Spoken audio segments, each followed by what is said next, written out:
ครั้งแรกที่ได้เฮ็ดและได้กินลาบมักจองสบายดีพ่อแม่พี่น้องมื้อนี้เฮาก็ได้มักจองมาเนาะมักจองซื้อมาแต่ตลาดเมื่อวานนี่แหละเนาะนี่เฮาซื้อมาทั้งเบิดนี่แม่น25,000กีบเนาะแล้วเฮาก็สิมาเอ่อแช่น้ำอุ่นไว้ซั่นซะระหว่างที่แช่เฮาก็มาซอยผักถาเนาะเฮาก็บ่เคยเฮ็ดจักเทื่อเนาะเฮาเห็นแต่คลิปเขาเจ้าเฮ็ดผ่านๆเนาะน่าจะเฮ็ดแบบนี้เนาะ แล้วก็ถามคนที่เคยเฮ็ดเขาเจ้าว่าเฮ็ดคือลาบเทาเนาะเฮาก็แบบเฮ็ดลองเบิ่งเนาะเพราะว่าเฮาบ่เคยเฮ็ดแล้วก็บ่เคยกินจักเทื่อบ่ฮู้ว่าเขาเจ้าใส่อิหยังแหน่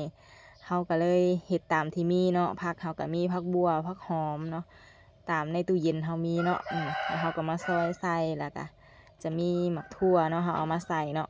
ผักเฮาก็สิประมาณนี้แล้วเฮาก็สิมาซอยหมักถั่วเนาะหมักถั่วเฮาก็สิซอยเป็นตอนบางๆประมาณนี้เนาะเอามาใส่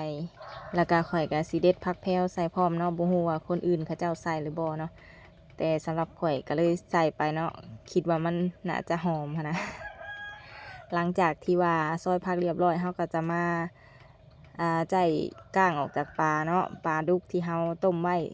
ต้มจะไว้ใส่ลาบมักจองอะไรเพราะว่าเห็นคลิปผ่านๆเห็นเขาเจ้าใส่ปลาเนาะปลายังก็ได้ว่าซั่นปลานิ่นปลาปลาดุกปลายังก็ได้ตามที่เฮามีว่าซั่นซะเฮามีปลาดุกเฮาก็เลย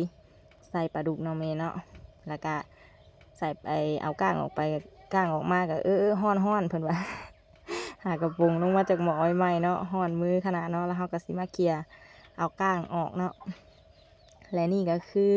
หมักจองที่ว่าเฮาแช่ไว้เนาะแช่ไว้โดนเติมเนาะประมาณ1 ชั่วโมงเนี่ยแหละมันคือบ่คุยปานใดเนาะตามที่ว่าเฮาเห็นคลิปเขาเจ้าเห็นคือว่าคุยหลาย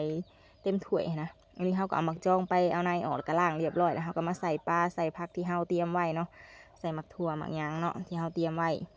ก่อนหน้านี้เนาะแล้วก็ สิใส่แป้งนัวเนาะใส่หน่อยเสียบหน่อยสไลด์เสียบหลายแล้วก็เทน้ำปลาเด็กที่เฮาต้มปลานั่นลงไปเนาะแล้วก็คนไปคนมาพะลืมใส่พริกป่นใส่พริกป่นคนไปคนมาพะลืมใส่ข้าวคั่วอ้าวจังแม่นเนาะแม่ครัวนี่ก็ได้ เห็ดกินก็มีแต่ลืมนั่นลืมนี่นี่หน้าตาลาบมักจองเฮาเป็นไดเป็นตาแซ่บบ่ครั้งแรกเลยได้ที่เคยเห็ดนี่เนาะมาลองซีเมืองลาบมักจองเนาะครั้งแรกในชีวิตครั้งแรกที่เคยกินแล้วก็ครั้งแรกที่เคยเห็ดเลยนี่มาซิมเบิ่งว่ามันสิเป็นจังไดเนาะซิมเข้าไปคำแรกก็คือรสชาติก็คือดีอยู่เนาะก็แซ่บอยู่แต่ส่วนหมักจองนั้นสำหรับตัวข่อยคิดว่ามันบ่มีรสชาติหยังเนาะแซ่บก็ย้อนองค์ประกอบหลายๆอย่างนั่นแหละของกินขึ้นกับผู้หมักเนาะหรือว่าข่อยเฮ็ดบ่แซ่บวะ แนะนำหน่อยเด้อ